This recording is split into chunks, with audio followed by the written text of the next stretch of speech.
We'll call this meeting to order. I do have a few remarks to start off tonight. This is the official last council meeting that Barry Mills will be attending. Friday is his last official day in the office. We got him for the rest of the week. Barry's been here 19 years, I think it is. Yep. Something like that. So I've been through some good times and some bad times with Barry, and one of the worst times was I invited Barry over to a Game 7 hockey game against Toronto and Boston. I made homemade pizzas. Him and Nancy come over. We sat in our rec room, the four of us. We watched the game, and I was just wringing my hands because 5 minutes left in the game. Toronto was up by 3 goals, and I thought I got him, and Toronto lost. Just And Barry's never let me live that one. Who's Boston playing the first round this year? Yeah.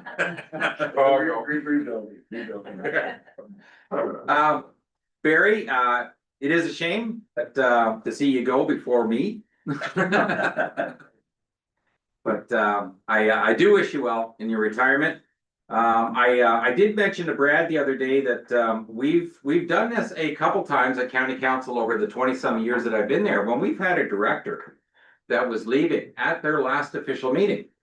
The council, not wanting to lose any of the wisdom of the director from that department.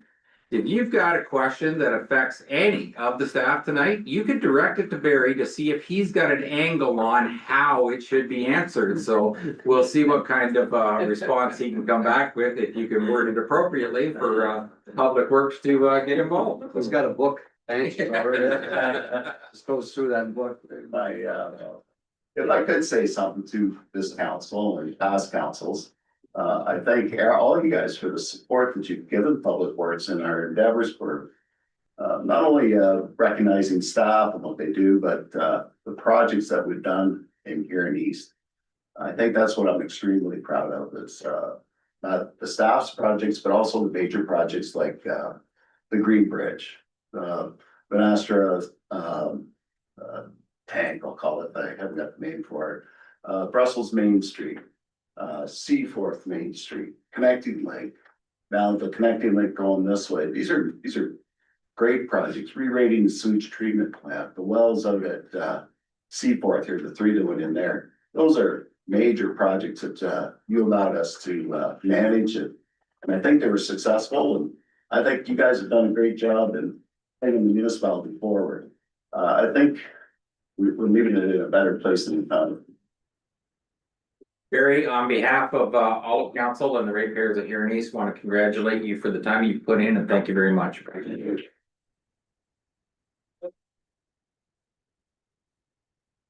Won't be a stranger.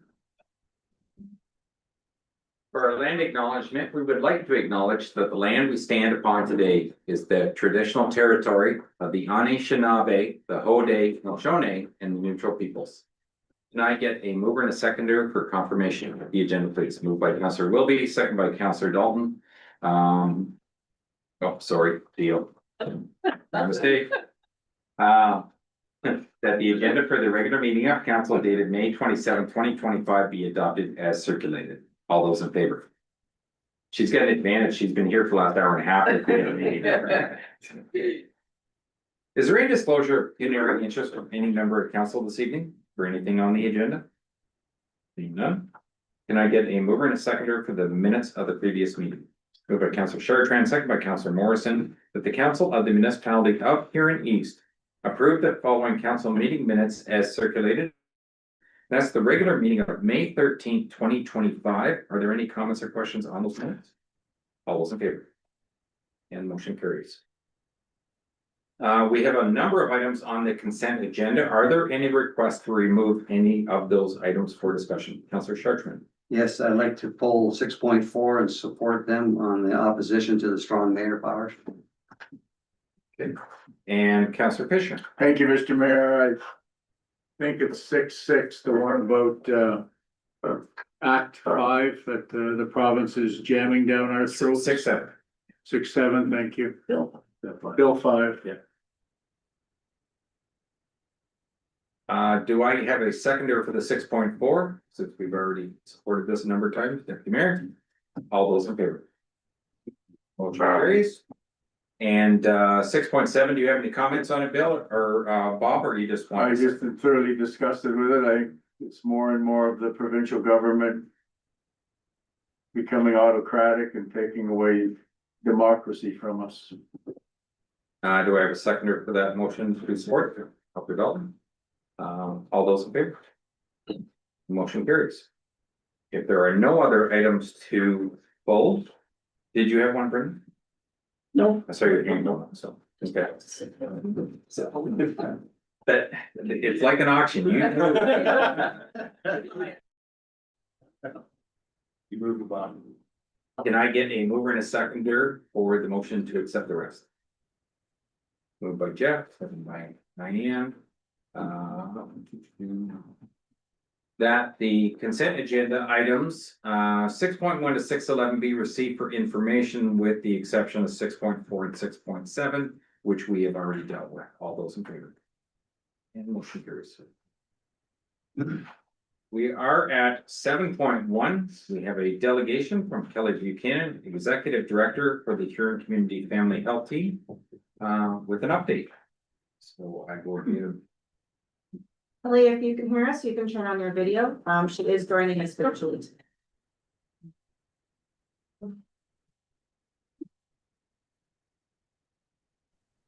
Hello. Can you hear us?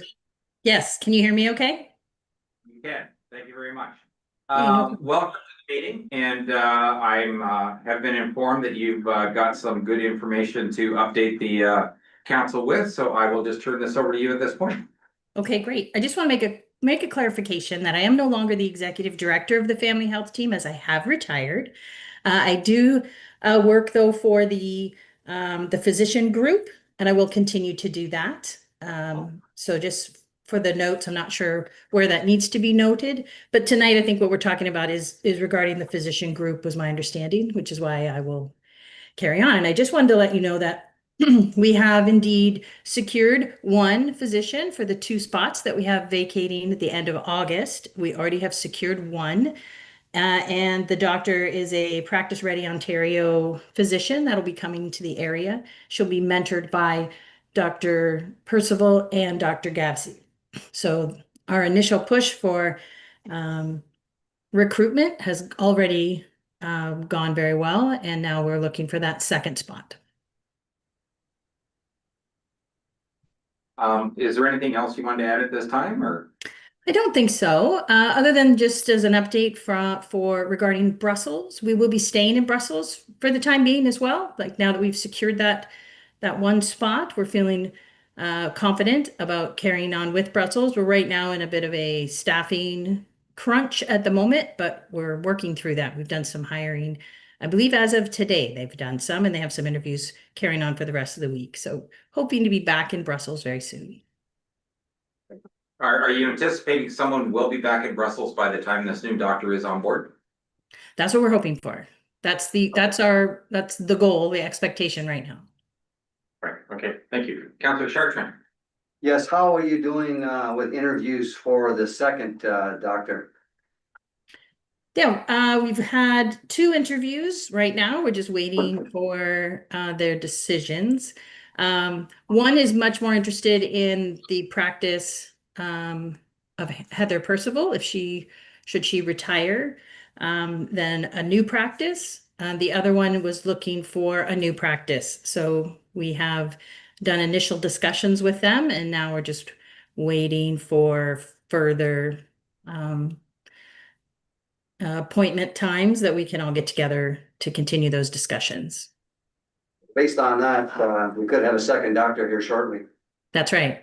The hope would be that we would have a second one. Might not happen mainly because of the ministry component by the September 1st deadline, because the ministry takes 90 days to approve a new physician joining a group.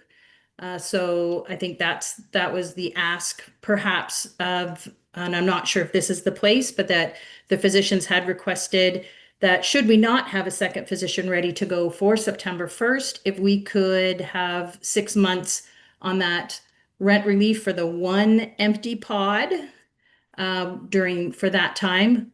And as soon as we get somebody in there, we would revert back to the full rent.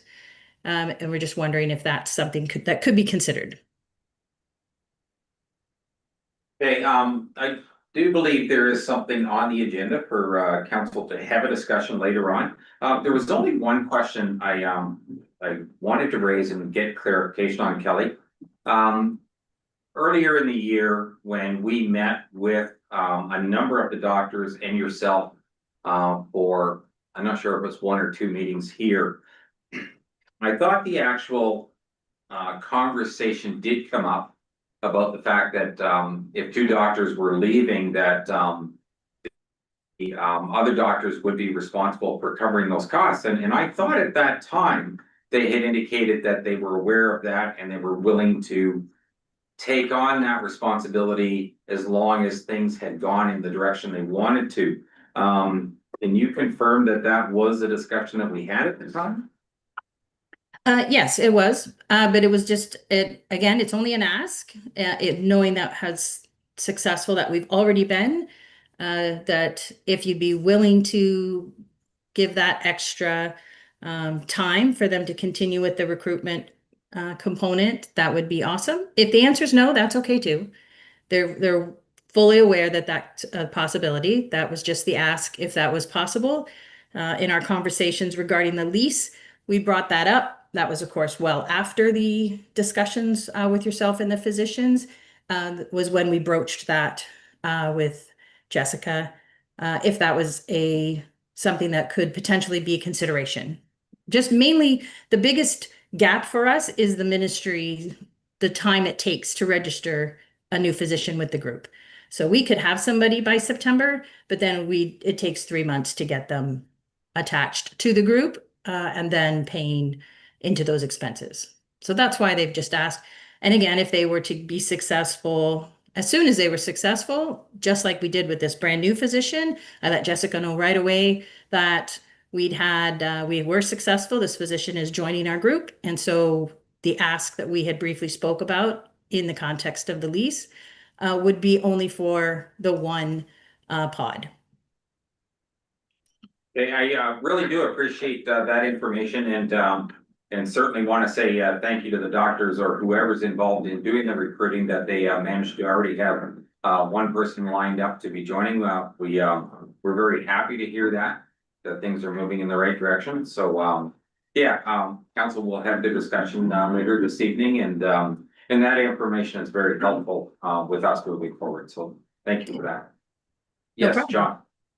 Yeah, thank Kelly. A couple questions, if you don't mind, please. The first new doctor, is it an international student? Is it a practicing physician? Where were we successful in getting the doctor? So she's in the practice ready program, which means she's been trained. She's a foreign trained doctor that has come to Ontario and is now working with physicians. And with the practice ready program, you have to commit to a 3-year commitment to the community that you join, and the physicians have to agree to support that and mentor that student. So that's been done. She is a mature student who did practice for years in Iran. Thank you. And then the second, thank you for that. I appreciate that. The second question, just doing some Google checking back, and the internet's dangerous, but did the physicians not receive a 10% pay increase from the government back in September? There was a 10% is not 10. Some things, it's an interesting way. That's what they put out in the public, that they got 10%, but then they took away other bills and decreased amounts of billings that go through. So then it does not net out to 10%. It nets out to a much lower rate. I don't know exactly what that is though. And last question, thank you again, is the lease as we have it right now with the physicians is a pod group, right? Like, would it be easier if each physician was in charge of their own rent, and then there wouldn't have to be a rent rebate, if you will, when 2 or 3 doctors leave? And then the same question being, wouldn't it be easier for me as a new doctor coming in, knowing what my costs are, that all of a sudden my rent's 12,000 before leave, now it's actually 18,000. I don't know if it would If be. I can interrupt us for a second, Kelly, are you talking about the way that between Kelly and the staff have structured the lease agreement to explain the different areas of the family or of the, No, I'm just asking, thank you, Mayor, I'm just asking for clarity on, we're asking for a rent relief. But if we had each doctor paying their own way along. Is there a different, like, I know Central here, and the reason for my question is. Per doctor, but we are negotiating or talking, as what we're talking about tonight, is it's per entity. So I'm just asking for recruitment purposes more than anything, would it be easier to recruit based on individual leases versus pod leases? If I'm using the right terminology. Right. I've found in my experience that the incoming physicians much prefer the turnkey operation, which is how we run ours, where your costs are fixed, your overhead is fixed, and that's the way that it runs. And most very much appreciate that, especially new grads or new doctors coming in. They know what their costs are. They don't have to buy into a practice. They don't have to buy into a group. They don't have to buy any equipment. They don't have to buy any computers. They walk in, they start working. Now, the opposite side of that is that when they leave, like the Cluses, they leave with nothing as well. Because when they came in, there was nothing, everything was here for them. And when they left, they have to start over in their new space. So it's the same. And I find that most new physicians, especially, really prefer that option. That's why we've never changed it over time. Is it Thank you. better? I don't know. that's your call. You're the one hiring them, not us. That's right. Councilor Chartrand. Yeah, I'm just curious. So you explained your new role with the physician group. So like, what is that role? I actually held out, I was doing both roles initially, and I've retired from the family health team role. Yeah. To just focus on the physician role, which allows me to do most of that work remote and from Cambridge, and no longer having to make the beautiful drive to Seaforth that I've been doing for 12 years, pretty much every day. My family circumstances just have changed, and it's a decision that I had to make in order to be here where I need to be. So I agreed with the new. Oh, sorry. You're the manager of the physicians group? Is that what the title is? Right. Well, yeah, there's not a set title. I'm the faux administrator. So the family health organization administrator is what we're calling it. Okay, Yeah. thanks. And it's what I've been doing. I was just doing it in tandem with the family health team ED role. Nicole Murray, who has taken over as the ED executive director there, is brand new to that role. So in fairness to her, this also allows her to focus on that role only before adding in the second component, which is the physicians. And that might happen down the road, but for now, it lets her focus on just learning and navigating the executive director role. And it keeps me in the game as well to act as mentor and support her as she carries on through that journey. Thanks for that update. Deputy Mayor. Thank you, Mr. Mayor, through you to Kelly. Kelly, congratulations on your one job now that you have. And the update. I'm just interested about the doctors and new doctors. What's the climate out there as far as obtaining doctors? Is it mostly international that you're sort of getting a hold of? And I think you mentioned something about they have to sign on, or they will sign on for a 3-year commitment. Right. Yeah, and so if I just want to add on to that, and then I'll get you the answer. So after the 3-year commitment, can they move then to wherever they want to? There's no holding on to them then at that point there, right? Thank you. That's correct. Only that we just hope that we have created such a good team and supportive environment, which I think we are able to provide at Seaforth, in that family health team environment, especially, that we want to make it very hard for anyone to leave. They came for the visit. They love the area. Her husband is going to stay in the Toronto area for this coming year because their son wants to finish high school there in Toronto. But then the expectation is that they want to move up to this area. So we're hoping that that's a good indication that they'll be here to stay. Both doctors you approach are sort of international. They're not more like local or whatever that way. There are more international doctors looking for jobs. Right now, just the one. It was just a wrong time of year to be looking, to be honest, for a non-international physician. So that's why we started with that group. I mean, we put it out to everybody, but our initial responses were only from the international program, which we did have multiple interviews set up, and then we selected the one that we thought best fit our group. And so we did a Zoom interview, then we did in-person interviews. She came in, toured the clinic and the hospital, and then went back to think about it, and then agreed to sign on to the contract. And again, that's that 3-year minimal commitment that they have to make to the area in order for them to get their full. They can go wherever they want after. That is very true. The other two that we're talking to are not international students, and they're in the new grad world. So they're just graduating. So first they have to pass the test. So they've taken their tests. Now they're waiting for their results. And once they get their results, then you can have a more fulsome conversation. We like to have them do some locum work with us. This time of year allows for plenty of that with the summertime to allow them to come and kind of work with the team and with the group, and then see if this is an area that they want to come to. So that's kind of where we are on prospects number 2. Thank you. Any other questions? All right, seeing nothing else, Kelly, again, just thank you very much for a good report. Really happy to hear that the doctors have made a decision to get back into the Brussels clinic. We really do, as a council, appreciate that. That was a major concern of ours, and for me personally, I don't care where you get doctors from, but thank you for getting the clinic filled up again. Appreciate that. Thanks, Kelly. No problem. Thank you, Mayor and Council. Okay, we are on to 8.1 consent application C18 2025. Welcome, Shannon. Great.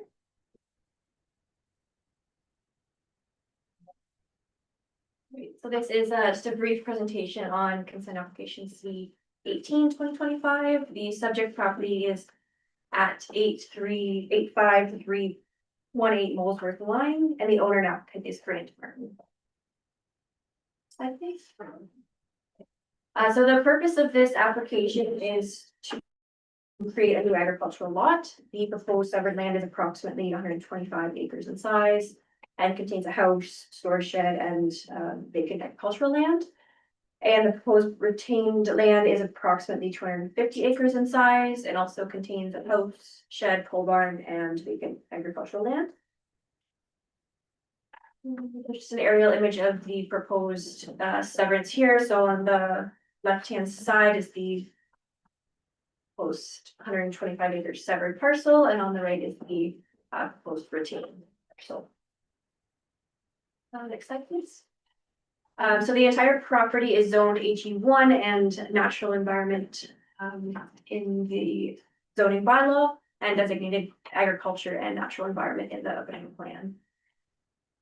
The application is evaluated against the Huron East official plan policies in the agricultural setting. And the policies do permit for a new agricultural lot, provided that the retained and severed land both meet the minimum lot size. In this case, the minimum lot size is 94 acres, and both parcels well exceed that minimum. The official plan also stipulates that the proposed operation must be an existing agricultural operation or in conjunction with abutting with other lands owned by the owner.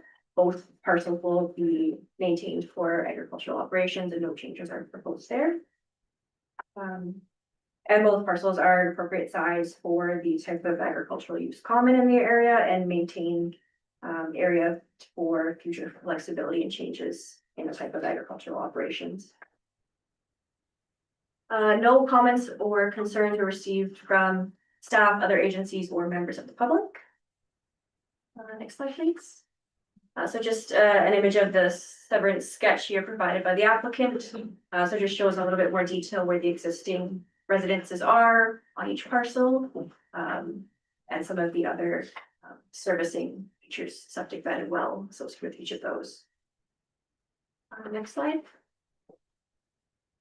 So the application is being proposed as a result of inadvertent merging of several parcels owned by the owner, all abutting. So originally there were 3 parcels approximately as shown on the screen in this aerial image here. Over time, all 3 parcels have merged together, creating a roughly 380 acre agricultural parcel. So the owner is just looking to separate them into more manageable agricultural operations. And I will note that the parcel to the eastmost parcel there in purple was previously a land locked parcel. So the severance here will have the effect of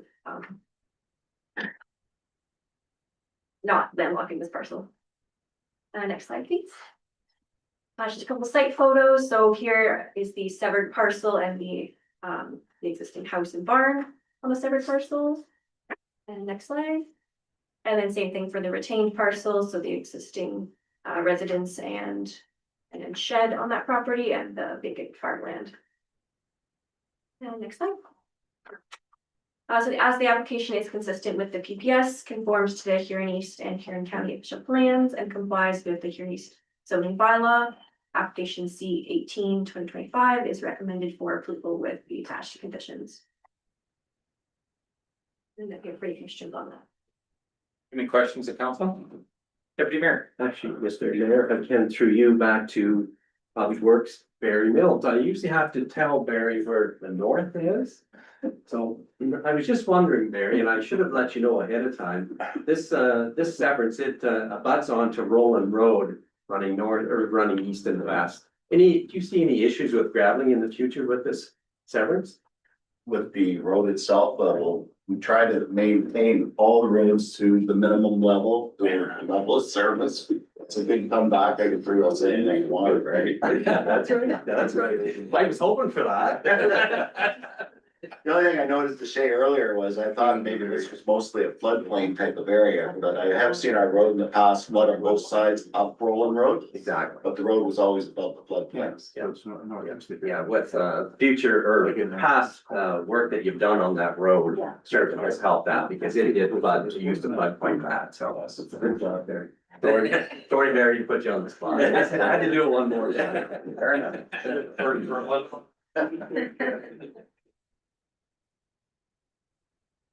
If there are no other questions for Shay, I don't, I need a mover and a seconder, to receive the report.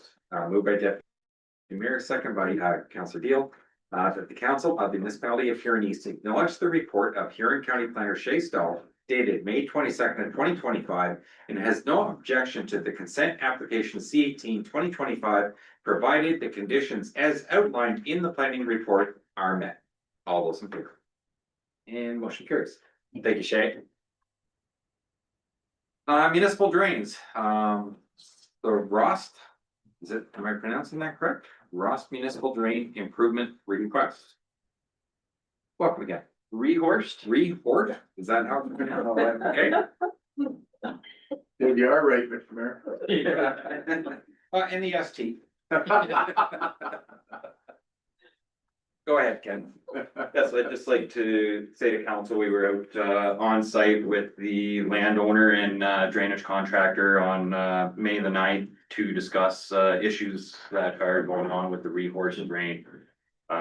It was created under 2 separate drainage reports and governed under the last in 1973 to create this drain.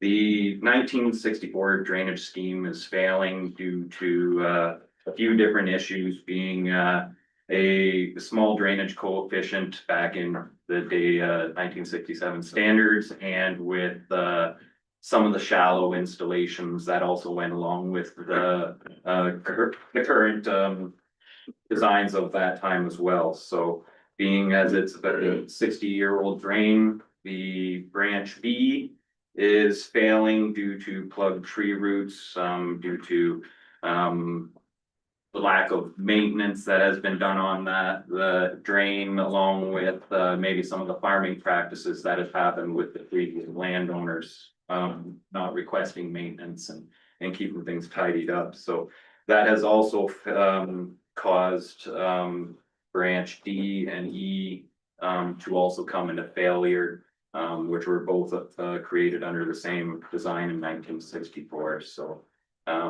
the landowner has requested that, council accept their, intentions for a major improvement and to bring the drainage scheme up to design standards for today. Does council have any questions for the drainage superintendent? Seeing none, can I get a mover and seconder, please? Moved by Councillor Chartrand, second by Councillor Dalton. That the council of the municipality of Huron East accepts the request for major improvements to the Rehorse Municipal Drain as submitted by the landowner under section 78 of the Drainage Act RSO 1990, CD 17, and that council instructs Streamline Engineering Inc. to prepare a report 30 days after notification to the conservation authorities. All those in favor? Motion carries. And there's just municipal drain update status. Anything you want to share there, Ken? Just a couple on the capital drains on, a little bit of the status that of, construction has happened over the past week and a half. The Brewer Municipal Drain has been completed, all construction is done. We're just waiting for final invoicing and, the engineer to deem the drain substantially complete under the, his specifications and, inspections that they have completed.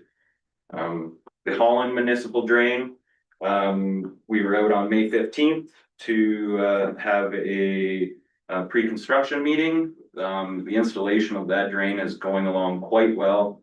Very happy with, what I've seen for the installation, from Dejong Excavating. And, the tile was completed today and they're left to installing some basins and cleanup. So substantial, completion should probably be done here next week. Again, waiting on final invoicing and the engineer to, approve that substantial completion. Any questions for Ken? Okay. D, this is just received for information, so we don't even need a motion on this one. Thank you very much. Thank you. Take care. Reports and recommendations of municipal officers, so we have updated employee policies. It took a while to read. I don't know who's doing the presentation here. Well, Jess and I can both speak to it, but I think probably just the best way to go about it is just to see if there's any questions on the specific policies. Was there anything that jumped out at anybody? I had one question, took them a little bit of time, but they got the right answer for me anyways. Go ahead, Deputy Mayor. I'm sorry, I just flipped the page. I'm just trying to get the right page for the, there's. Bear with me or I can continue on. I'll try to catch up there. Was there anybody else that had anything? Councillor Fisher? Thank you, Mr. Mayor. I have 2 points, if I may, please. First one, could you explain the, Brad or Jessica, please, the 60-day sick pay? I didn't understand that when I was listening to it. Sure. We don't have short-term disability, so we allow our employees to accrue their sick time, if they unused sick time each year. So if someone has 8 days or whatever, they can accrue it up to a maximum of 60 days. It helps kind of cover a bit of that time of that short-term disability. Not all of it, of course, but at least it gives some possibility if people have, you know, for example, if someone ended up getting some type of surgery where they had a fairly long recovery period, they could use some of that accrued time while they're on that medical leave before they, you know, came back. And if it was a longer disability, then they could technically cover a bit of their time before they'd have to kick into unemployment insurance to cover the duration between them stopping work and when their long-term disability will kick in, which is about 180 days. So it's fairly lengthy period of time before long-term disability kicks in. We have nothing for the first 6 months, somebody's ill, No. so they go on EI? They will go on EI, yeah. Use their short, use their sick leave first, use whatever sick leave they've accrued from previous years, expire that. Then they would go on to unemployment insurance. So if an employee has no, doesn't use any sick days for 6 years, they have their 60 days. Yes, And they never use 6 sick days, say, we're very lucky that way. And when they retire, do they get remuneration for those 60 days? no, No. no. Barry? Oh, sorry. Okay. Then the other one was, I don't know how to compare some of these amounts, and I had trouble following them as usual when there's numbers on my disc, but boots and clothing and such, it seemed a little rich to me. Like we pay our employees very well. I don't know, do other communities pony up? Is it $275 for boots and $500 for clothes each year? Yeah, the numbers, well, it depends on which department, so Public Works, I believe, has a $400 clothing allowance. That's not for like clothes like you and I would wear. No, I realize. That's for that high vis kind of the Yeah, gear that. yes, I realize. Boots are for any of the employees that require boots, so it could apply to the building department, recreation department, as well as Public Works. Those allowances haven't been increased in a number of years. Obviously inflation's had a big impact on that, so yeah, a good pair of boots nowadays, you're dropping, $200-300 on a good pair of boots these days. So they're getting a boot allowance of $275. I thought it said then $400 for clothing on top of that. The Public Works would, yes, different allowances for the recreation, they just get the boots, and then there's a modest allowance for the aquatic staff for the gear that they need for swimming. All right, I thought it was a little rich anyway. Thank you. And just for clarification, I think it's 275 to 500, isn't it? Aren't those the new numbers? Yeah. I think they are. Yeah. Okay. Deputy Mayor. You're correct. Thank you, Mr. Mayor. I think I apologize for that. Page 66, they talk about on the recruitment and selection policy.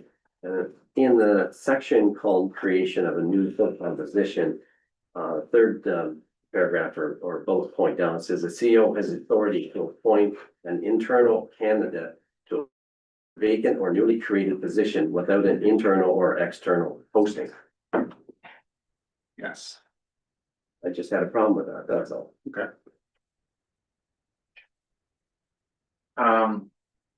I'm trying to come up with an example, and I don't know if you have one, Brad, if we had something that came along and we felt we had a staff member that was qualified, I presume that's when you would put someone into that position to get it up and running. But I don't know if you have an example. Well, maybe if I could kind of pose a question back, just to understand a little bit more what the concern of the deputy mayor is, that could make a better answer. Just transparency. Okay. In terms of the posting part of it, is that what you're going? Well, it just looks like, you could pick your favorite and put it in there, put somebody in there. Yes, I don't think that's what a CAO would do, is pick favorites, but they would pick the most qualified person for it. Right, but if there ever was a position, I'm not saying it is now or will be in the future, but what if? That's all. Councillor Stefan. Thank you. Just one quick, just for clarification, the page 66 as well, page 3 of 4. Former employee, the municipality will not re-employ those former employees who were discharged for cause or without cause. Yep. That to me can change over, something 4 or 5 years ago, you're fired without cause, things have come together. Is that something that is just for protection for us? And again, I think as long as you know the background of the situation, stories can be told. I would say that probably the best practice is that if you terminate an employee, either for cause or for not for cause, I can't see why you would ever want to rehire them, nor should you. I can agree, but if I'm firing somebody without cause and they retrain into a new thing and they do excel, 10 years later, we got a policy that they can't be hired. If I can But clarify, I just don't, Counselor Steffler. My own business, if I fire someone without cause, it's because I've got reasoning that I want to use. I'm gonna write the check, I want you gone today, end of story, I don't wanna take the time to do a whole bunch of paperwork to justify the cause or anything else, and that's exactly the way the province set it up. If you had immediate needs and you wanted to move that person out the door, that's fine, but you write the check to go with them. End of story. You had cause, you just had a no cause reason that you sent them out the door. And I have hired people back that I've let go previous, and I can tell you, it was never a good idea. It just And I- never was. Never works. I think it does work. I think other people have second chances, and I think the difference that we're talking about is you're a private business, we're a public entity. And I think we have to recognize that people do change and situations do change. But again, I'm not gonna jump all over it. I just think it's one of those things that today's news might be tomorrow's, we're missing an opportunity. Right, Brett? I would suggest that you always write the positive or write the policy from a standpoint of. Really saying that you're not gonna do it, you guys always have the option to waive that That's fair. policy. That's right. Yeah, Right? we can override If there was policy. a circumstance that was for whatever reason unique, a lot easier to waive the policy, but it's a lot harder to be able to say, you know.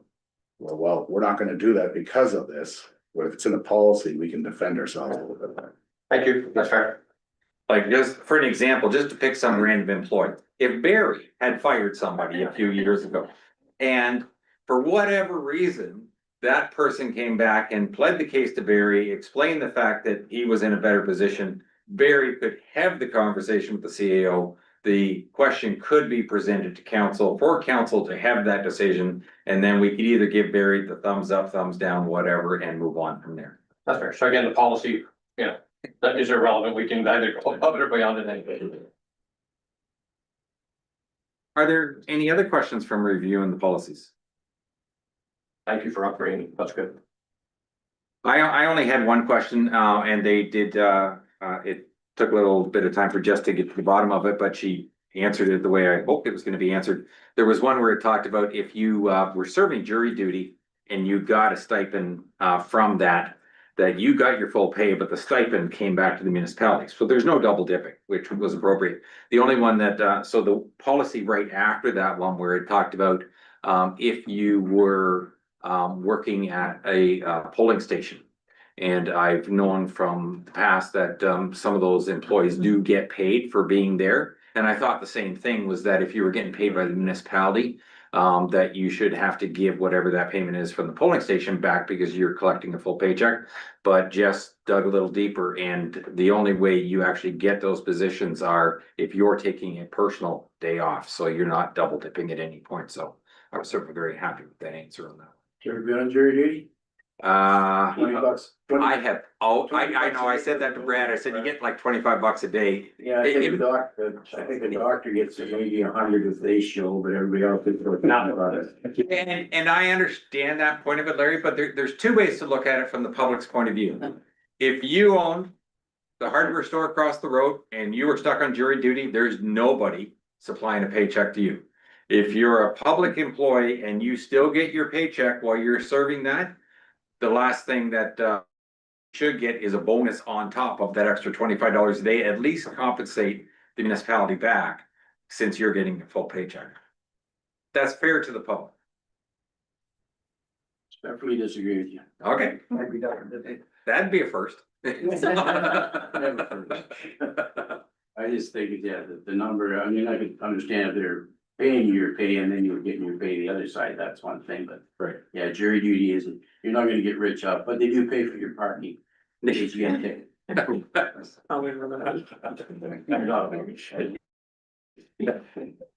If there are no other questions on the policies, then I will take a mover and a seconder to accept.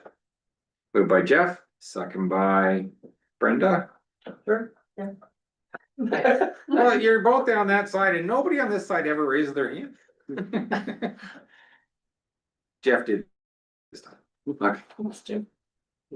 That the Council of the Municipality of Huron East approved the updated policies HR 009 to HR 016 as outlined in report HR 2501. With the right part, yes. All those in favor? 1, 2. Motion carries. Thank you. Next is the lease agreement. I don't know if somebody wants to start the conversation. I certainly can. I think it's pretty obvious that I was never in favor in the past of subsidizing an outside organization with tax dollars. I was really happy that I had heard prior to tonight's meeting, the information that Kelly was going to be bringing forward, that they've already got one doctor on board. It was a big important thing for me that they're planning on reopening the Brussels location. To me, that was very important. I'm certainly not in agreement of giving 100% of the rent for the last pod. And I'm gonna say it's down to one pod at the moment because they've already got one person signed on. I would be willing to give a percentage of it, but I also want to be careful because I don't want this to be an automatic request coming forward to councils in the future. That if they lose a doctor for any period of time, that it's not gonna skin off anybody's back because it doesn't cost them anything. We have a turnkey operation, which we were told when we built the facility, that was the way to go because it was easier to attract physicians when it was just a walk-in and you can start working today, kind of deal. So our involvement in this has made it easier for them. And we want to continue to make it a good working situation, but I don't want to just pay 100% of the shortfall that they're going to have.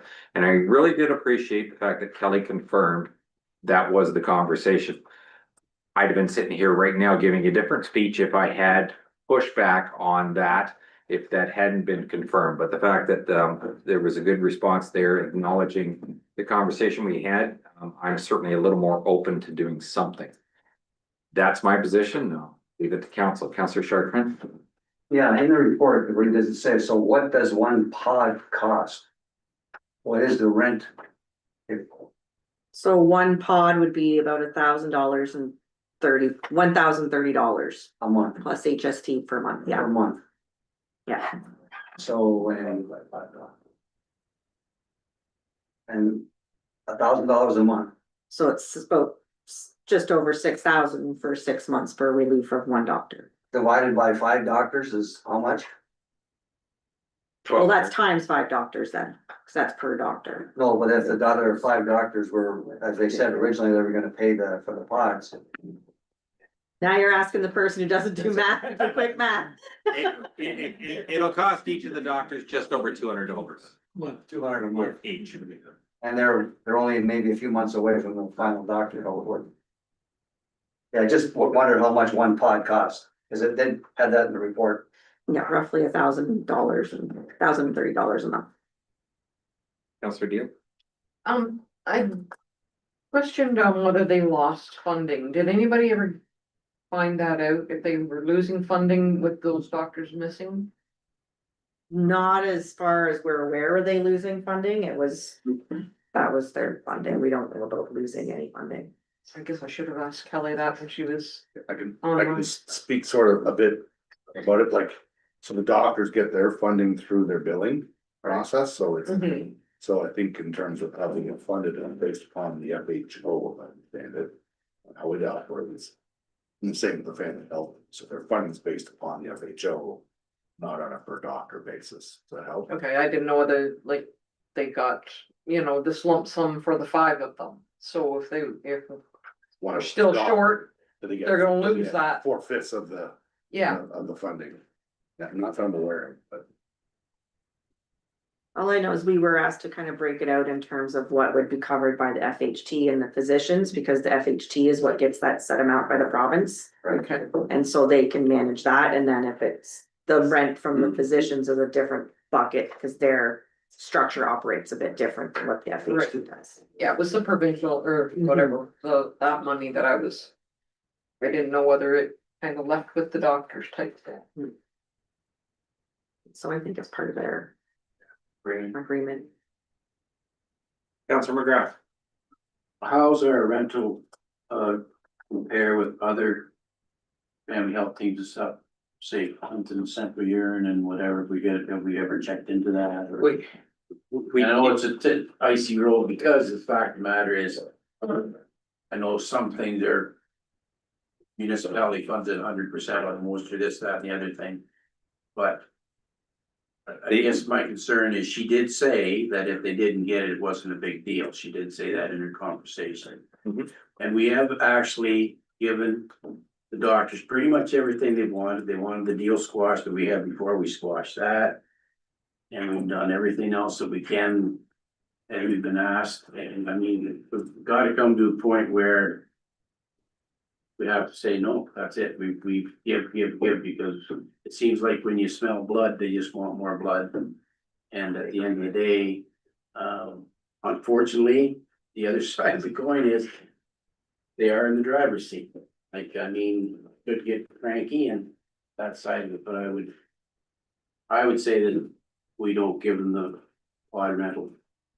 They pay it because we talk about double dipping, well, no, same thing there. So at the end of the day, I'm not keen on not charging for the pod. I think we should be charging for it. Deputy Mayor. Thank you, Mr. Mayor. Well, I was certainly pleased to hear the news about Brussels. That was a plus. At least they listened and that's good for us all. I guess I was looking at to maybe give them for 3 months. But split their ass and give it to them for 3 months rental reduction. And at the end of that, then we'll just carry on. That gives them a little bit of room there for 3 months. She did say that it takes 90 days for the province to get off their ass and certify the doctor, so that, Yeah. as mayor, deputy mayor. I guess that's where I was going with it, so.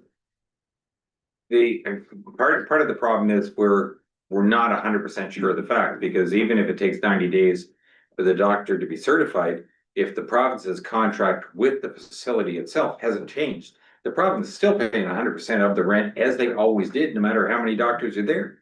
So if we subsidize, we're technically giving them a bonus for having less doctors at this point. I don't think that's the case, Mr. Mayor, with the numbers. All right. The doctors pay so much a month for the pod and the staff and et cetera, et cetera. Is my understanding, From where? Where is your understanding from? talking to Mrs. Buchanan.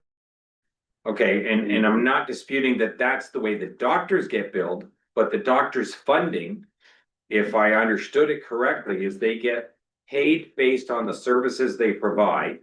So, for the number of patients that they see or whatever. Yeah. And they also get a lump sum for the cost of their facilities in that. And that's a separate contract for the areas that they have. And it's not to each individual doctor, it's for the team that's in that facility. So that entire space is still being paid for by the province. That one's news to me, Mr. Mayor. Okay, well then, in fairness, do we want to ask another question before we do anything?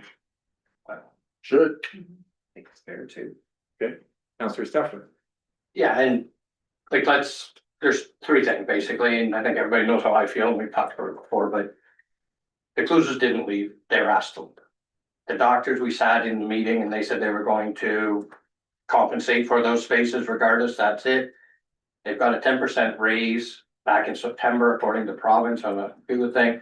We're talking, they're getting $10,000 or up to 40, and we're at $200 per doctor per month. Finance really isn't the discussion point here. These are, I don't think the taxpayer should be subsidizing the rent for doctors who provide a service, just like the plumber. That's just my thought. You too. Larry, Dr. McGrath. They were right up there at the doctors, okay, I'm waiting. Okay, and you know, I've certainly lost a lot of sleep since this started last fall. But I'm happy to see that everybody, including the municipality that said they were gonna do something, has done what they said they were going to do, and everything is definitely moving back in the right direction. The doctors have made a commitment and they have, it appears, for all intents and purposes, honored it as best they can up to this point and are still working on it. And it still sounds like there's a couple of candidates. The municipality did, what they were asked. The deal that we have with the Cluses, they saw that there was an opportunity for them to get out of it and move on, which made the other two parties, work well together. All that has happened at this point. I don't wanna, muddy the waters beyond that. If we've got a good working relationship, let's keep it. But I do agree, Bob. I think it's fair to ask the question, and I don't wanna ask it in a mean way. I just want clarification. Does in fact the province pay for the space the doctors use as a package deal, even if one doctor was away or whatever? That's a pretty simple answer, and that would help us move forward. And we've certainly got time because they're not asking for the rent reduction until September anyways. Councillor Stephanie. And then the second thing, I guess for Brad and Jessica, is we as council made a request to have a council representation on the family health team committee. Just asking, I think that should go part and parcel so we don't get blindsided or have to react versus being proactive again with the Brussels opportunity closing, possibly just a lot of things that we couldn't know ahead of time as opposed to finding out after the fact. So we're asking questions on that. Could we see where we're at with that? We can ask that question, and I want to comment on that. We made that request. And then I got a notice and I showed it to you, Brad, and I can't remember exactly when it was. But I got a notice and it said, we're having a meeting in 2 weeks. And if you come to the meeting, you have to bring opinions of some of their specific policies and stuff like that. Well, first of all, I wasn't even having a meeting with council to have a discussion with council. And I'm not sure that I feel comfortable walking in the door, giving our opinion on their policies and things like that. If anything, I'd like to sit down at the table, or whichever member of the council it would be, so we could report back any relevant information that would be beneficial to the municipality. I was never asking to sit at the table to make decisions on their behalf, and I almost felt like it was like those movies you see where, well, the lawyers ask for paperwork, we're gonna make sure they've got so much it buries them. And I kind of had that impression when I got that request to go to their next meeting. And it was, if you were coming, you need to be bringing the opinion on how you would like to see these policies in. And I thought that was a little overboard. Councillor Chartrand. So whether or not we give them a reduced rate for the pod, the lease is now done. Have they signed the lease, or are we at the point now where we can sign the lease? They wanted council's approval on it first. They've agreed to it. Our staff believe it's the right deal, but council had to approve it. Approve the lease?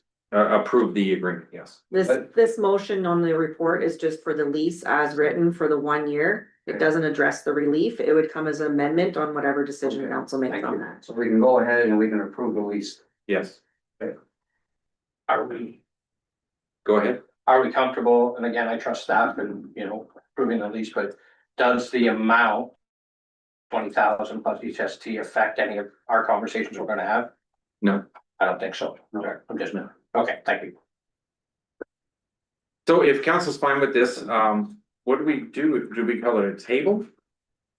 Well, More information? I would still, the recommendation before is just for this lease as is, get that signed and approved. And then we can come back with an amendment for any further discussion with that relief request as a separate piece. Okay. And this only takes us to the end of 2020. This takes us to the end of 2025. 1 year. We'll have to talk to them again for 2026 to ensure they didn't get anything's changed in the terms on either side. Thank you for Texas for a year. Yes. Can I get a mover and a seconder for the lease as agreed to? Councillor Deal, Councillor Morrison, that the council of the municipality of Huron East approve the updated, next one, that the council of the municipality of Huron East consider the bylaw to authorize the signing of the lease agreement for 32B Centennial Drive, Seaforth, and 373 Turnberry Street, Brussels. All those in favor? And motion carries. Thank you. So, yeah, I guess we don't have to do anything different. No, but that was going to come in later, was it not? About the relief? No, it was all part of this conversation in the delegation. What I can do is reach out to Kelly and just say we're looking for some Just further information again. typical or just clarification on Yeah. if the province pays for this space, is their payment from the province still the same when they're down one doctor? So, okay. Was there anything else that we needed to ask? I don't want to go back 5 times, that's all. That's, Is council comfortable with that just being a follow-up email from staff opposed to asking her to be a delegation? oh, absolutely, absolutely. We just are looking for the answer. And I would say at the moment, council is still considering the request. So are we gonna ask too about the membership on the family health team, just for financial, but just as a, like, instead of going back to them a second time with questions? I did ask that question when we had a last follow-up conversation with her, and it was just a matter of between the various discussions, they thought that request had been removed when we went through the other process of not selling the building. So they thought that was part of the whole removal, and that this discussion with the lease was a whole other topic, so I did bring that back forward, and we'll put that as a clarification that it's still on the table. And then just for a final note that the family health team annual meeting is in June. So if people want to go, it's an open meeting. I don't know if it can. Next, we go to, Barry. Actually, Sean's gonna present the reports, to get his feet wet and, break them in. How's that? All right. I'm gonna lay in that situation.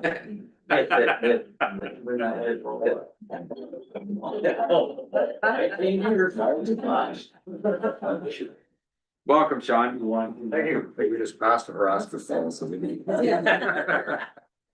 So this report's about, the procurement for 1 ton and half ton trucks. So, earlier this spring, we unsuccessfully did 2 rounds of tendering. The first round didn't receive any bids at all. Second round was only 1 bid that was disqualified because it didn't meet the tender specs. So what we have here is we're looking for, just to alter the procurement method. And follow the, in accordance with our policy to go back to our vendors, our dealers, and purchase something that is in stock or available to them in stock. So, like our Robinsons and our Fords and stuff like that. And, that way they can search the province for the best deal from other dealers, because with their tender process, they're not going to bring in a vehicle and not knowing that we're gonna buy it from them. Right. That just doesn't work. And that's why we've been having to receive these bids.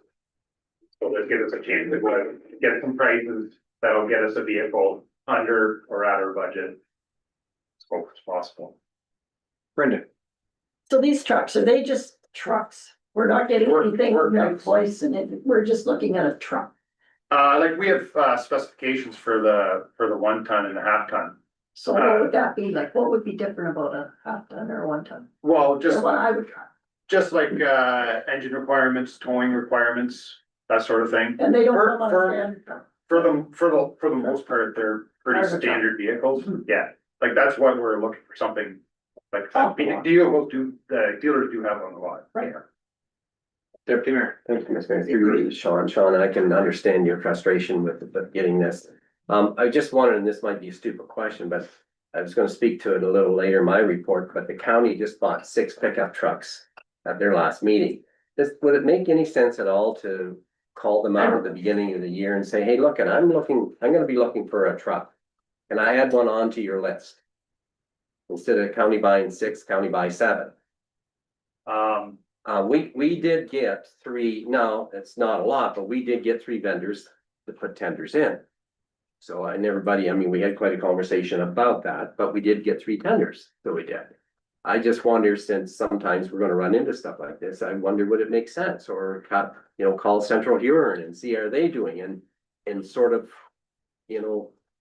tag on. So we did look at some of the neighbors and we were expecting bids. And I think just the timing of the year, So, Central Huron and Blue Water all tendered trucks just a month or so prior to us tendering. And they all got bids at or under their budget.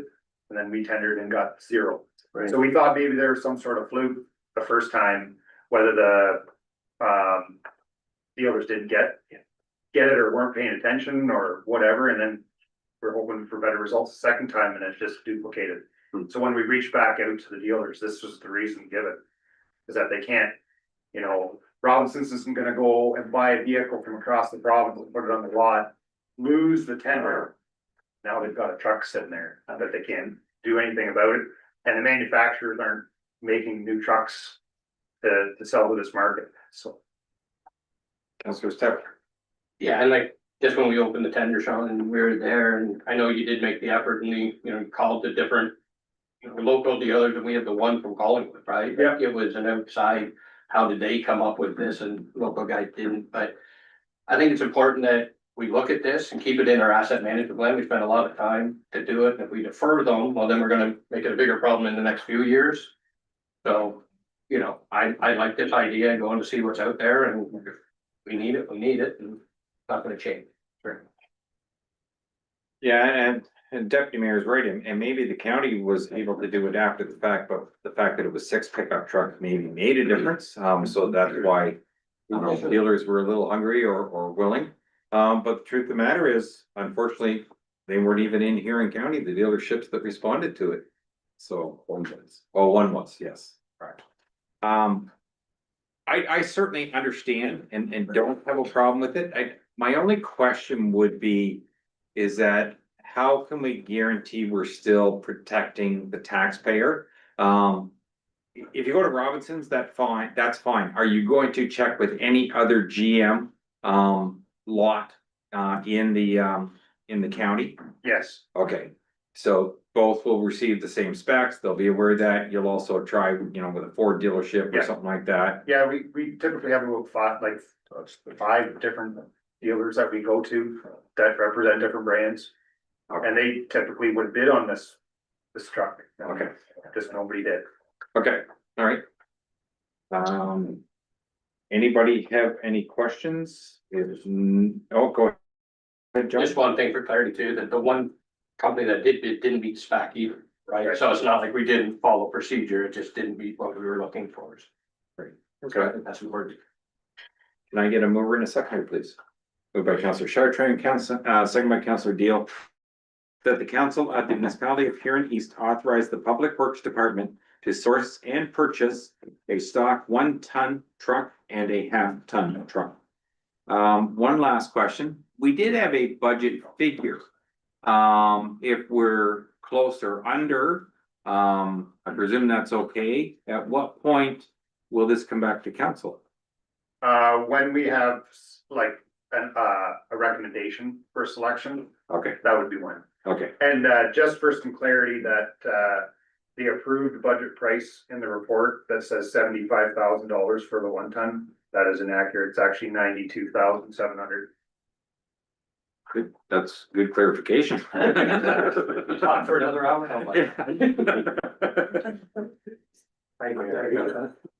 All those in favor? And motion carries. Thank you.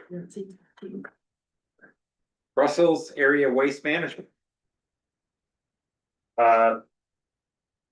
So this item covers Deputy Mayor's question from a previous council meeting at all, but it actually started previous to that in budget preparations for 2025, and was spurred on this spring by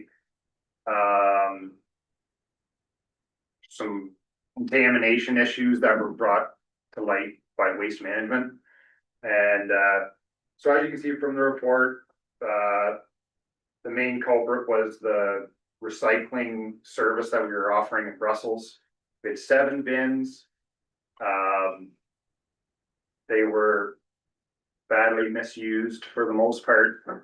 And then overall, you can see what the cost is for the service at just a little over $12,000. And it really kind of is a duplicate service that we just don't need to provide any longer. so. After reviewing all the facts, we discontinued the service and had the bins removed. And we only had a couple of people reach out. Really only one in town was legitimate. And we still felt like people were driving their recyclables to our bins. And the Morris Turnberry landfill is available all the time as well. So it's a duplicate service that you can just drive slightly farther for. There is no need for a motion, but any questions? Seeing none?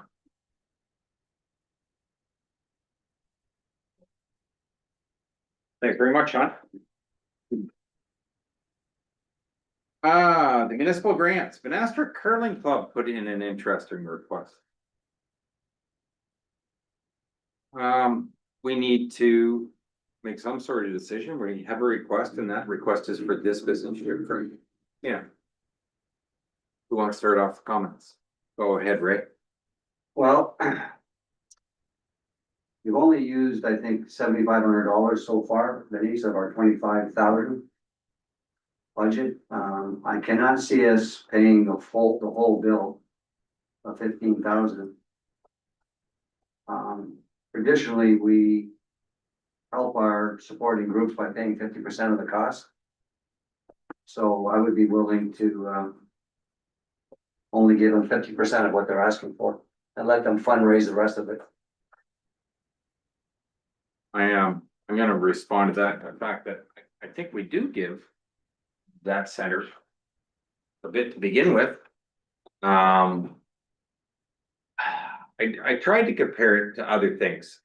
At any point, giving $7,500 to one application.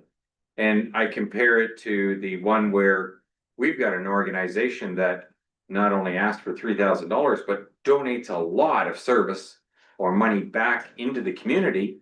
And we felt that they should only get $1,500. And the other thing I tried to compare it to was the county has $100,000 fund that you can apply for grants for economic development projects.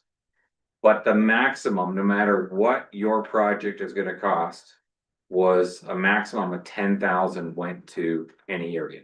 So 10% of the overall amount was the most they would ever give to anything, so that one application couldn't chew up the whole thing, even if it was a fantastic application. And I think we should consider things like that. Would it be nice if we had great applications and we spent the whole 25,000? Yes, I'm not opposed to that at all. We've agreed to the amount, that's fine. But I'm not in favor of it all going to one location. I'd rather we just had more applications and knew of more things that were going on in the municipality. Tonight, you're suggesting we change the policy to a certain percentage? And we absolutely could make that change. That's not how the policy is right now. No, it doesn't talk about a maximum, but, so, taking that statement one step farther than Councillor Chartrand, that we could say we'll do a maximum up to, 50% or 10% of the entire grant, fund, if that's acceptable to council. Now, we don't have the policy here in front of us, and if we want that, we can just ask staff to bring it back. And council can discuss it and vote on it and go with. The only difference in this situation is that we do own the building. Yeah, we own it. They use it. They manage it. It is one of our assets, right?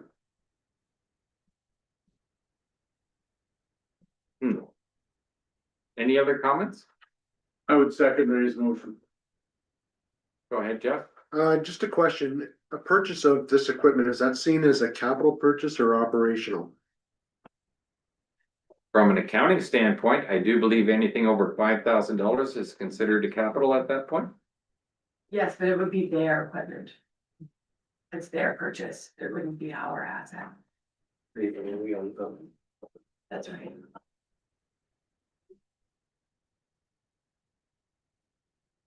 That was it. Any other comments? Counselor Stefan.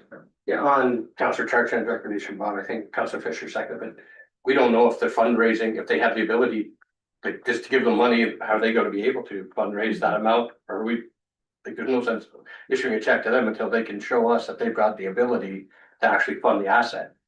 So I can speak to that. Yeah, I don't remember all of the stuff in our policy, but typically, anytime you have grant, yeah, I will get to you, Lisa. Anytime we normally have grant policies, and the applicant is required to do part of it, we need to see their receipts. They actually purchase and pay the whole bill, and then we would do ours after the fact.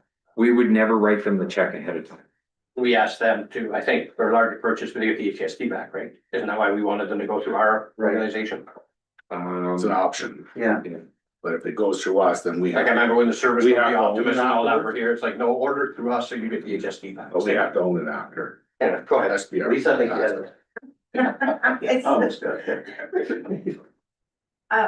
The curling club, does have access to the other 50%. And they have been doing fundraising, and they will continue to do fundraising as well. Or they have more fundraising plans to, but they do have the funds right now. They have the 50% or they have all of it? No. They have the 50%. 50%, they can just make the 50%. That's what Tian told me anyways. Yeah, it'll tap them out, but they still have more fundraising lined up for future projects too. Right, I do have a motion on the floor, so I do have to call a vote. Moved by Councillor Chartrand, second by Councillor Fisher.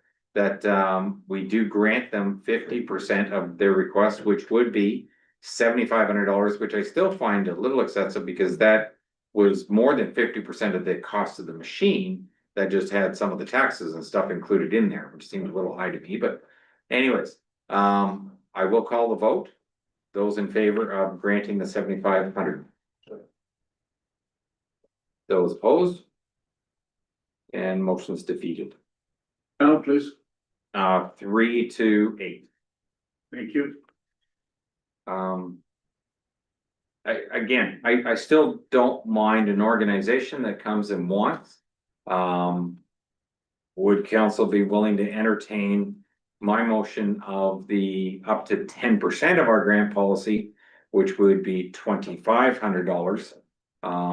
I'll make that motion to put it on the floor, and if it dies, then we just figure out where to go. Councillor Deal, I'd second. second that one. Okay.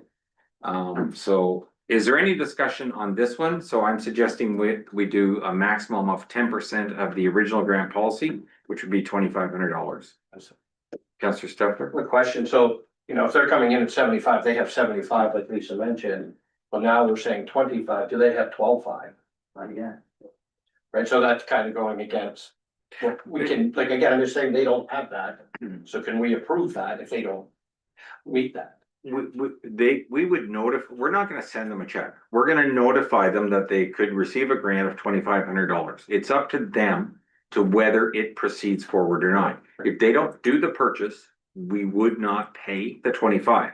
If they find a way, whether it be through a loan or whatever, to come up with their portion of it, then if the motion is approved, we would write them the check for the 2,500.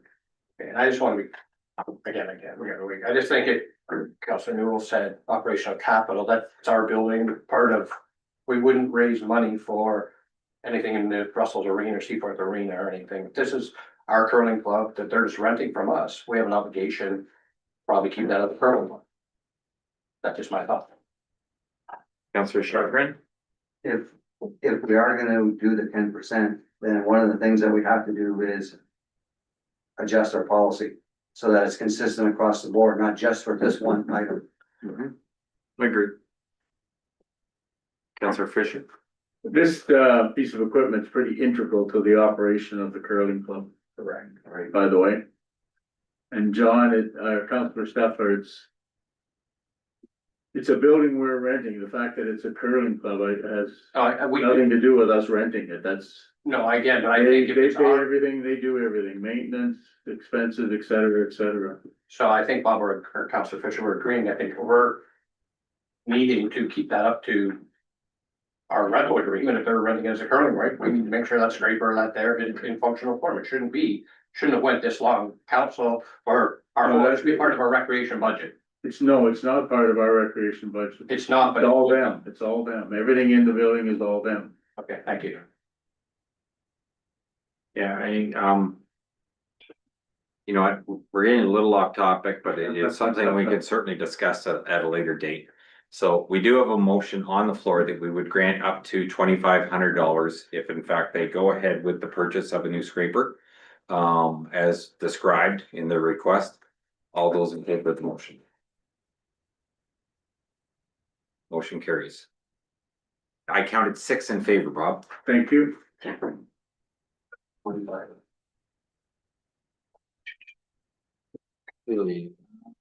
We are down to correspondence unfinished and then council reports, Deputy Mayor. Thank you, Mr. Mayor.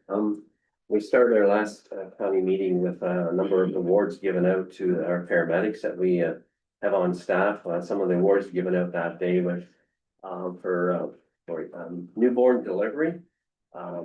Also EMS exemplary service medal and a EMS exemplary first bar. So I think there was 8 of them that got awards that day, 8 of them. And just for interest's sake, when it comes to ambulance calls out of the Brussels station over the month of April, there was 37 calls. So there were 23 were code 4, which is a urgent call, and 11 of them 37 calls were code 3, which is a prompt call. And in comparison to the Tuckersmith station, they had 68 calls over the month of April. 31 of them were code 4 urgent and 36 of them were code 3 prompt. So that kind of gives you an idea how busy our ambulance stations are in here in East. One of the things also too, Jeff has stressed, they're hoping to get the offload times trend down a little bit. I believe it was as of April the 1st, they started a new program and it was called Fit to Sit. So when an ambulance shows up at a hospital, that patient is checked out, and if he's well enough, he or she is well enough to sit on their own, they're released to the hospital at that point. They're rather than having to sit there with that patient to be admitted to that hospital. In public works, the new Wingham's shed is very close to being finished. We also purchased a new loader backhoe for $201,000. We also purchased 6 new pickup trucks, 4x4s, for a total price of $342,634. I think that figured out to about $57,000 a piece. So that's why I thought it might be worthwhile. Also in that same thing, we purchased 2 cargo vans for a price of $130,000 for the 2 of them. And they come from the Blue Mountain dealership that Sean just spoke about earlier. One of our priorities that came out of our strategic planning days was to have a better focus on our lobbying with the governments, lobbying effects with the different levels of government. The county identified 3 priorities requiring advocacy at the provincial level. One was to increase provincial funding for housing and homelessness projects and programs. 2, to ensure equitable funding for rural communities, and 3, to end or to reduce provincial downloading. The way we want to go about this, we want to set up a provincial delegation team.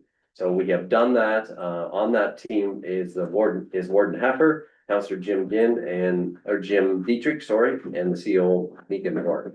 So that'll be our team moving forward when we meet with the province that to try to get more funds and stuff like that. So we're going to try that approach and stay more focused on stuff rather than throwing everything at the wall. So I think that's everything I had. I can't disagree with anything the deputy mayor said there, but I'm going to tell you the story that we got told as the awards for the paramedics started. So I think they said that the bars, the original ones, the 4 paramedics they brought up, and it was a new category for me to hear, but it was a birthing category. So the way the story went was there was a mother in distress giving birth at home. They ended up with 4 paramedics showing up at the scene, which was good. Because when they got there, the mother had given the first of two. The second baby was in distress, the mother was in distress, and between the two ambulances, they got both babies and the mother to the hospital. And everything was fine at the end of the day. But to listen to them tell that story, it was like watching a made-for-TV movie at the time they were telling the story. It really was. And then that part stuck with me, and I just, I don't care how well you've been trained to walk into that situation, and one baby's already born and someone's holding it. And I think it was the neighbor they said was holding the one baby, and the mother was in distress, and they were trying to figure out what to do with the second one. I'm sorry, that'd be quite a situation to walk into, no matter what training you had, so. That was good. Working the ward for sure. Yeah. Are there any other boards, committees, meetings, or seminars that anybody wants to talk about? Counselor Shertrin. Yeah, I attended, know somebody did the Zoom call we had about the mayor policies, and I thought that John did an excellent job at explaining it in detail, and did a good job of answering my questions too. I learned a lot more information there than I did previously, so it was a good, I know Alvin, you were on. Yep. Jess was on, I'm not sure if Brenda was on. But it was good information. Yeah, no, I was on for it too, and you're right, there was a lot more to it than I thought that there was. Now, interestingly enough, I've been invited to another session on Thursday. This is not with John, this is with the province. I was on that one too, but I got to go to, all my questions got answered at John's. Okay, so I didn't know what the province had to say, so I was gonna sign in on Thursday and see what went on. And it doesn't sound like there's any question or answer with the province one. It just says you can sign on, they're gonna have you muted and no visual, but we'll see what goes on there. So. It was good, worthwhile listening to. Oh, no, I thought he did a great job at that. Any other boards, committees, meetings, or seminars? Okay, seeing none. Any requests by members at this time? Deputy Mayor. Thank you, Mr. Mayor. I'd like to ask for a report, if I could, either verbal or written, about the tennis courts in Brussels or the pickleball courts. I'd like to know where they're at. Had a number of people contact me, and I think they're feeling a little bit frustrated, so I'd like to have an updated report on that if I can, please. Any other requests? I just had the same request because I'd asked about it last meeting. Okay, Councillor Fisher. Thank you, Mr. Mayor. Our bylaw enforcement, I'm getting a lot more calls. And I wondered if do we expand Mr. Brocklebank's work time, or could we designate a staff member to deal with some of the minor ones, like the continual parking complaints we get? Or what do you call those, a sea container on the front yard or something like that, you know, like the things that are minor could be dealt with without having to. Hopefully be dealt with without Mr. Brocklebank having to spending an inordinate amount of time on little things, but the parking one is really becoming a bit of a pain again. Okay, I just have one other question before I turned over to Brad to respond. When you talk about the sea container, like there's a lot of companies out there that they call rent this box or something like that. If you rented a storage thing like that, whether it's on your front lawn or in your driveway or whatever, do we have any regulations that you can't have it because it's not considered a permanent structure? It's a temporary storage. And I know there's some people that are terrible at realizing it's costing them a fortune and have owned it for 3 years. But is there any way to, for our bylaws to actually stop something like I that? thought we had a time frame on it Okay, in our bylaw. I'm not 100%, but I thought there wasn't. I just would still recommend that if you've got anything that you're getting calls about, if they're not contacting our bylaw enforcement directly, to call me, and certainly I'll put it on. In terms of the parking, if it's particular about any of the downtown parking, we'll just get them to blitz it. It's kind of one of those things where you have to keep blitzing it on a regular basis. So I would still suggest that you just bring it forward. I just call Public Works and talk to Megan or. Or myself. Mr. Brocklebank if he's in, but One of the others that wanted to contact somebody to kind of bring them on board. Or you can direct it directly to him. He does have a number. It's on our website. That you can reach out. There's a lot of people, Mr. Mayor, they don't believe that it's gonna be anonymous. So they refuse to complain themselves, so. Okay. That's fair. They can still go through staff if they wish. No problem. And we can get you Barry's new phone number. Yeah. Part-time job. We keep His wife calling will it. probably thank us, Mr. Mayor. I think you keep calling his old number and still get him. So. 70. He doesn't want to change it. So. Actually, I'll put this in as a request by member, since we had already discussed that we might want to revisit our policy for the grant application, about having a possible maximum. So I'll leave it up to staff, whether it's the next meeting or the meeting after, but we should bring it back and have a discussion with council. Okay. Anything else on the request, Councillor Morrison?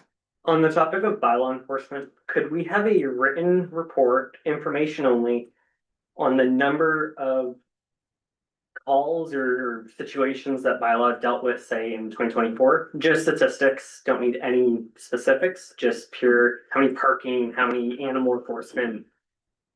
See what bylaw does. Yep. Can do that. Councillor Chartrand? Did you get feedback, as far as the delegations go for AMO? Were you successful at getting one with the long term? I haven't submitted them yet. They're not due till the end of the week. Oh, okay. I was still trying to clarify who was actually gonna be at the delegation so I could get the right parties there, so. Was there any feedback back from, Lisa? Mr. Mayor, you were gonna call her? Nothing I can share at this time. Okay. Were you going to anyone?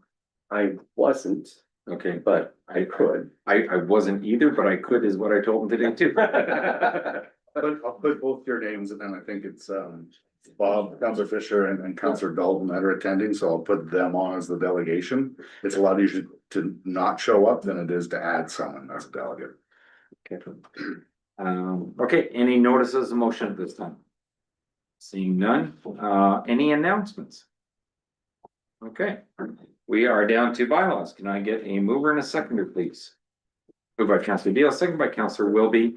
That be it hereby resolved that bylaw 42 of 2025, a bylaw to authorize the execution of a lease agreement for 32B Centennial Drive, Seaforth, and 373 Turnberry Street, Brussels, be given first, second, third, and final readings, signed by the mayor and the clerk, and the seal of the corporation be affixed thereto. All those in favor? And motion carries. Can I get a mover and a seconder to go into closed, please? Councilor Fisher, Councilor Newell. Barry, good luck. See you all. Try and stop in and see you before the week's over. All those